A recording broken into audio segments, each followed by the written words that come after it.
Hello, आता आपण बघूयात तुला जपणार आहेचा एपिसोड रिव्ह्यू. आजच्या भागात आपल्याला असं बघायला भेटतंय, वेदा आणि अनन्या मीराच्या वेलकमची तयारी करत असतात. तेव्हा वेदा माया बोलते, "माया मावशी बरं झालं तू आलीस. प्लीज मला तेवढे फुलांचे पेटल्स आणि फुलं आणून दे ना किचनमधून." तेव्हा माया वाकडं तोंड करते, पण ती तिला वस्तू आणून देते. तेव्हा वेदा तिला फुगेही फुगवण्याचं काम सांगते. तेव्हा ती ते फुगे फुगवाय फुगव फुगवायची सोडून नर्मदाला देते आणि बोलते की आत्ता मला मेसेज करायचे आहेत, फुगवा तुम्ही. तेव्हा नर्मदा दामोदरकडे देते आणि बोलते की मला किचनमध्ये काम आहे.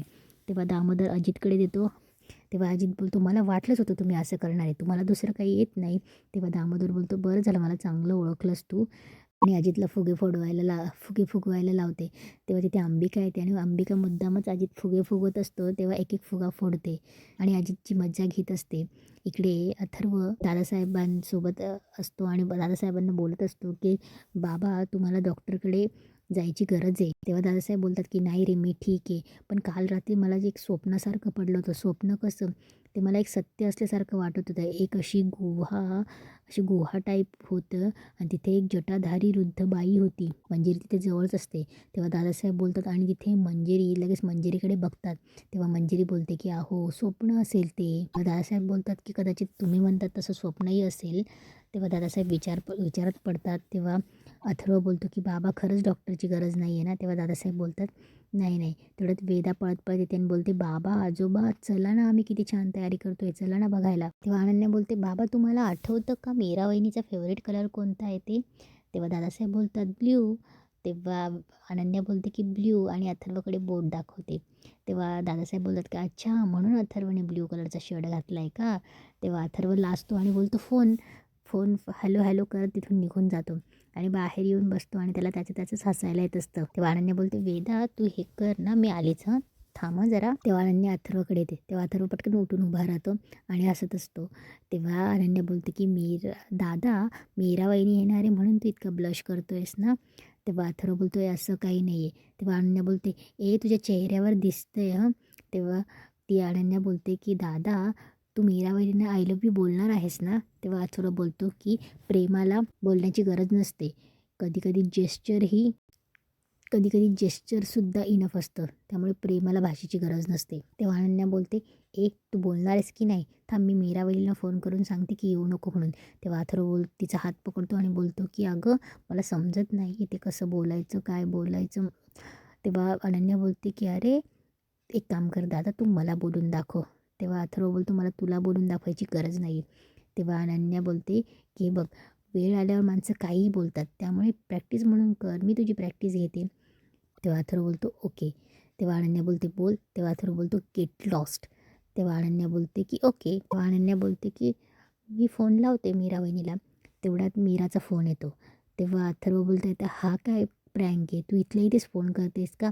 तेव्हा अथर्व बोलतो की अरे मी काल तिला भेटायला गेले होते, सो मी तिचा फोन तिला देऊन आले, हा तिचा फोन आहे.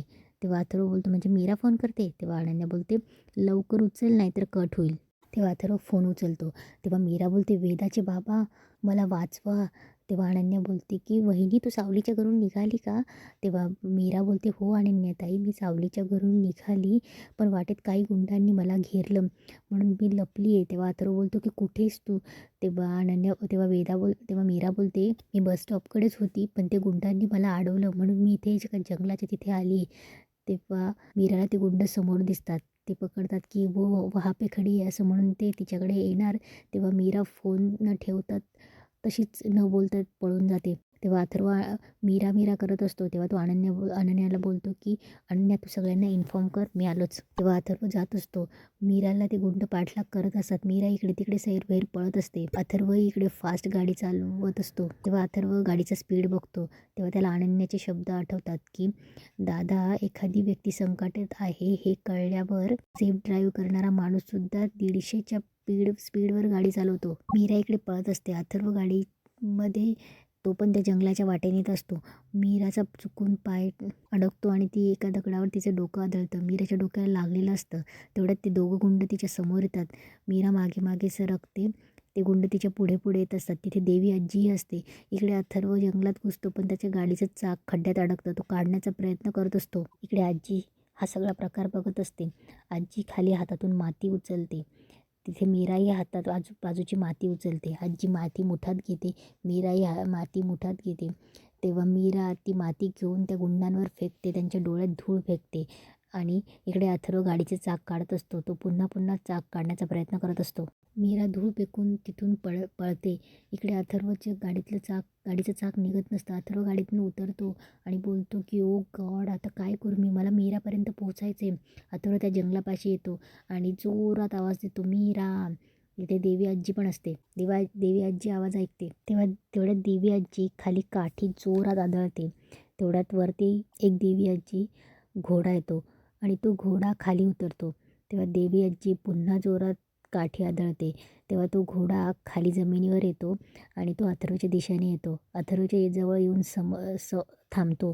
अथर्व घोड्याच्या तिथे समोर जातो. तेव्हा अथर्वला बाबांचे शब्द आठवतात आणि ती जर गाडी अचानक बंद पडली तर तो व्यक्ती कोणाचा तरी जीव वाचवण्यासाठी समोर दिसेल त्या वाहनाने जायला निघतो. मग अगदी घोडा असेल तरी. अगदी राजकुमारासारखा. अथर्व त्या घोड्यावर बसतो आणि मीराला शोधायला निघतो. इकडे मीरा धावत पळत कशी तरी येते, पण ते गुंड पुन्हा तिला घेरतात. तेव्हा ते गुंड बंदूक काढतात आणि मीरा समोर धरतात. तेव्हा मीरा घाबरते, रडायला लागते आणि मनात बोलते, देवी आई, आता तुझ्यात सगळं हातात आहे. तेव्हा ते गुंड बोलत असतात की यहाँ पे ही मार दे, कोई देखनेवालाही नाही आहे. तेव्हा त्या गुंडाला एक बोलत असतो की काय बघतोयस, मार तिला, ठोक दे उसे. देवी आजी तिथेच असते. ती स्माईल करत असते. तेवढ्यात घोड्याचा आवाज येतो. मीरा बघते. अथर्व घोड्यावर येतो आणि घोड्यावरून त्या गुंडांना लाथ मारतो. दोघंही गुंड पडतात. तेव्हा मीरा आणि अथर्व एकमेकांकडे बघत असतात. अथर्व मीराकडे जातो आणि बोलतो, मीरा तू ठीक आहेस? तेव्हा त्या मीराच्या डोक्याला लागलेलं बघतो. मीराच्या डोक्याचं रक्त हाताला लावून अथर्व त्या रक्ताकडे बघत असतो आणि चिडून त्या गुंडांची मारपीट करतो. अथर्व गुंडांची मारपीट करत असतो. तेव्हा मीरा बोलते, हे बघा बात झालं, आता आपण जाऊया. तेव्हा मीरा सांगत असते की मागे बघा वेदाचे बाबा. तेव्हा ती बोलत असते की वेदाचे बाबा, चला ना आपण घरी निघून जाऊया. तेवढ्यात एक गुंड अथर्वच्या हातातून निसटतो आणि तो खालची बंदूक उचलतो आणि मीराच्या समोर बंदूक धरतो. अथर्व त्याला मारतो. पहिल्याला मारतो आणि दुसऱ्याच्या हातात बंदूक बघून अथर्व मध्ये येतो आणि चुकून त्याने झाडलेली गोळी ही अथर्वच्या हाताला लागते. अथर्वचा हात पूर्ण रक्ताने भरलेला असतो. ते गुंड पळून जातात. तेव्हा मीरा बोलते की वेदाचे बाबा, ओ काय आहे तुमच्या हाताला, किती रक्त वाहतंय. तेव्हा अथर्व बोलतो की मीरा तू ठीक आहेस ना? तेवढंच अथर्वला चक्कर येतात आणि अथर्व खाली पडतो. मीरा पटकन त्याला सावरते आणि बोलते की वेदाचे बाबा, ओ किती रक्त येते, मी किती वेळा तुम्हाला सांगत होते की निघून जाऊ, का ऐकत नाही तुम्ही? तेव्हा अथर्व बोलतो की मीरा लिसन. तेव्हा मीरा बोलतच असते की काय हो वेदाचे बाबा, किती रक्त येते. तेव्हा अथर्व तिला बोलत असतो की मीरा ऐक, आणि अथर्व तिला फायनली आय लव्ह यू बोलतो. तेव्हा अथर्वला लगेच आठवतं की वेदाने त्याला सांगितलं असतं की बाबा उद्या आई तुला भेटेल ना, तेव्हा तू तिला आय लव्ह यू बोलून टाक. तेव्हा वेदा बोलते की तू एक काम कर, तिला मराठीतच बोलून टाक की माझं तुझ्यावर प्रेम आहे. तेव्हा अथर्व बोलतो की नाही, आणि मीराला बोलतो की मीरा माझं तुझ्यावर प्रेम आहे. मीराच्या डोळ्यात पाणी असतं. अथर्वही तिच्याकडे बघत असतो आणि इथेच आजचा एपिसोड संपतो.